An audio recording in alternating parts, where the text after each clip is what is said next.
మీరు ఒక మాట గమనించాలి. నిన్న ఒక పెద్ద మనిషి ఒక సవాల్ విసిరేను.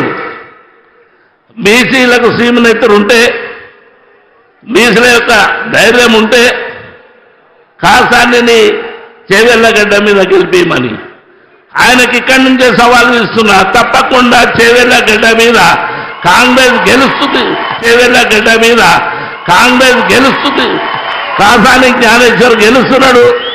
మరి ఈ గడ్డ నుండే మరి పెద్దలు చంద్రశేఖరరావు గారికి మొట్టమొదటి సీటు చేవెళ్ళ పార్లమెంటు సీటు ఆయనకు బహుమతిగా ఇవ్వబోతున్నామని మీ అందరితో మనవి చేస్తున్నాను.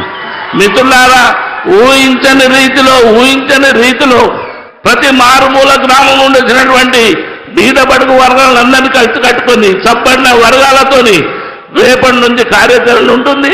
కనుక తప్పకుండా చేవెళ్ళగడ్డ మరి కేసీఆర్కు అడ్డగా మార్చి బీఆర్ఎస్ పార్టీని జెండా ఎగరేసే ప్రాంతం ఇది. తప్పకుండా మరొక మాట మీకు చెప్పాలి. ఇక్కడ సవితా ఇంద్రారెడ్డి గారు పెద్దలు, ఎమ్మెల్యేస్ ఓడిన వాళ్ళందరూ కూడా పెద్ద ఎత్తున మీరు బాగా గమనించాలి.